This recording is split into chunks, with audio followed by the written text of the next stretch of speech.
So, why do people get divorced? Listen, we've been talking about the top 10 causes of divorce, and today I'm going to talk to you about poor communication. Stay tuned.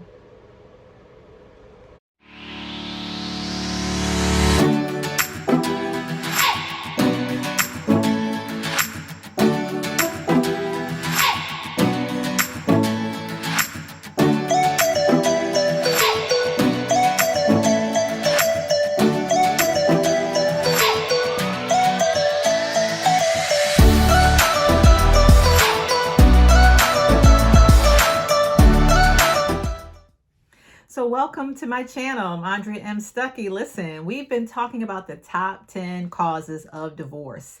January, which is the month it is of this taping, is divorce month. So many people get divorced. And so today I'm going to talk to you about the second, and there's no real order, right? But this for my brain, this is the second reason why many marriages end in divorce, or it can be the impetus to the breakdown in the relationship, and that is poor communication. So listen, communication is all about connecting. It's connecting with another individual. And so in this case, we're talking about your spouse, we're talking about your partner, the person that you're in a relationship with, and that you desire to build that relationship, right? And it's all about connection. And one of the things that's interesting about communication is most people really don't listen, right? I mean, communication can be verbal as well as audible.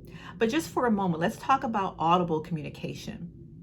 Most people are not active listeners, right? And we talk about that in my Destined Divorce Coaching certification course, right? How important it is to be an active listener. And most individuals are not active listeners. They're only listening very superficially to wait for them to speak, right? If they even allow you to finish, right? Most of the time, people want to get their thoughts out and they're really not listening to what you're saying. And so this is very important in relationships because we all want to be heard and we all want to be understood. And there are some barriers in relationships that keep us from doing that. Now, previously, I've talked about some of the foundational pillars, if you will, of healthy relationships, and those being trust, honesty, communication, commitment, and respect, right? And when poor communication exists, it's very difficult to feel respected. When you continue to share in the right way, I'm going to talk about those things. Talk about a way that you need to share, right? Your thoughts and your feelings, and the individual whom you love is not responding. That can be very frustrating for a relationship, right? And so it's important that not only that you learn to be that active listener, but that you also use some other pieces that can help you understand your mate better. Now, first of all, we want to look at some of the barriers of healthy communication, right? A lot of times what happens is we make assumptions. We make assumptions about what our mate is thinking, what our mate is feeling, what our mate, is doing. We make a lot of assumptions. And oftentimes that happens for two reasons.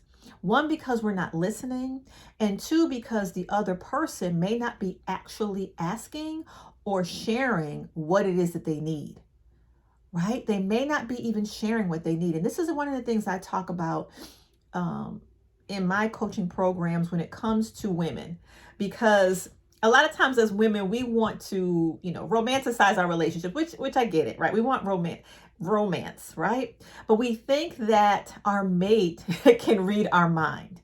Well, he should know I want flowers. He should know I want chocolate. He should know I don't want that for my birthday. But depending on the individual, you just may need to tell them, right? We all have different personalities. We all have different love languages, and people cannot read your mind. I even share that with my children. Listen, I cannot read your mind. If it's not on your Christmas list, right? You know what I mean? If it's not, I'm just that very direct person. If it's not on your Christmas list, not that you're getting everything on your Christmas list, but if it's not there, I don't know that that's an interest or a want of yours. And I think as adults, we have to be very comfortable with sharing our thoughts, sharing our wants, and sharing our needs, right? And sometimes what happens, depending on our previous experiences with communication, depending on the families that we grew up, and it can hinder or affect how we communicate, not only even with our spouses or significant others. It can affect how we even communicate in the workplace, how we communicate as a parent, how we communicate as a friend, right? So this is really, really important. Communication is a huge part of a relationship. And when the communication is poor, the relationship can rapidly break down. So I have this cool quote that I want to share with you. So listen up, because this is so powerful. It says this: the single biggest problem in communication is the illusion that it has taken place. Let me read that again. The single biggest problem in communication is the illusion that it has taken place. And that quote is by George Shaw. But think about that. A lot of times, we think we've been heard. We think the person understands us. We think the other person should know what we want, right? There's this illusion that, sure, I'm communicating, right? And that communication can be either what you're saying or what you're hearing, right? It goes two ways. Also, body language is important as well. But that quote is so powerful. A lot of times we think that we've got it all under control, that we're communicating effectively, and the reality is we're not.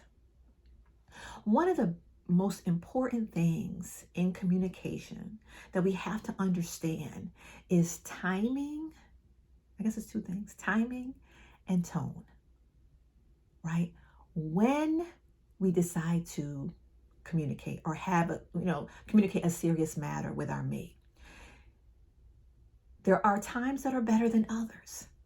When you're both getting off of work or you have stress or a stressful situation going on, that's probably not the best time to share your innermost thoughts, right?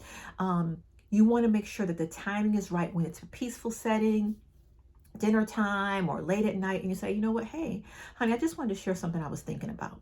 That's a good time, right? So timing is important. And then also our tone, how we say it, right? What we say when we say it, but also how we say it. So think about it.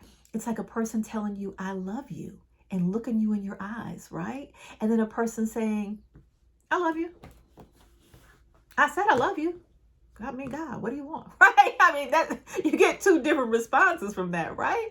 And, I got to throw a little humor in here, but it's really, really important that we think about the timing and the tone of our conversations when we are communicating with our mate.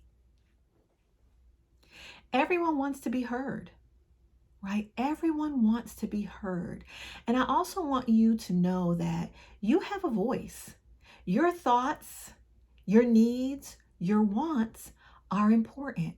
And sometimes, depending on your past life experiences, they can make you feel, those experiences can make you feel like you don't have a say so, right? That you shouldn't be speaking up to things that you disagree about, right? And I went through that in my second marriage, right? And that was all induced by me, right? It was induced by me. I felt that I needed to agree to things that I really didn't want to agree in, even though they were good things, but they were things that I didn't want. I didn't want to do, or I didn't agree with, but I did not speak up for myself.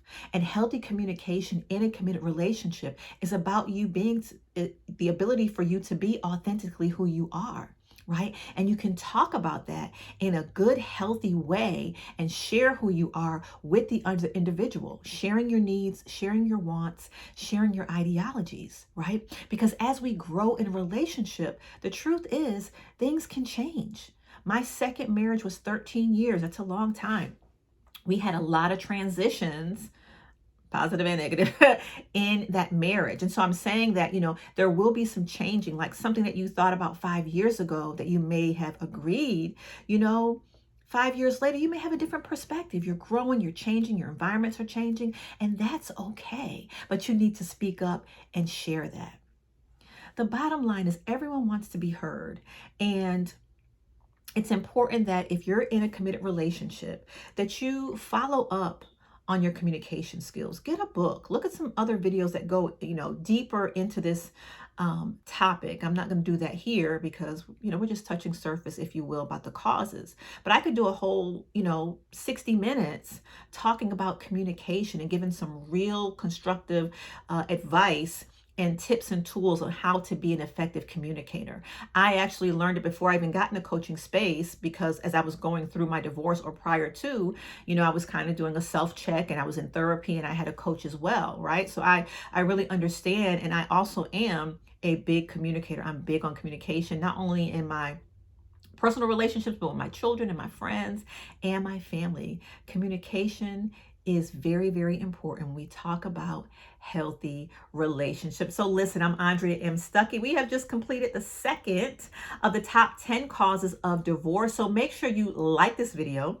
Make sure you subscribe to my channel. Make sure you share the video out, right? It doesn't matter if you're married or divorced. Relationships are relationships. We can always learn and think about some of the things that I talked about today, right? To see if we need some fine tuning, even with communicating with our children, our timing, our tone, whatever that may be. I hope that you have found some help in this video. So again, Andrea M. Stuckey. I'll see you next time.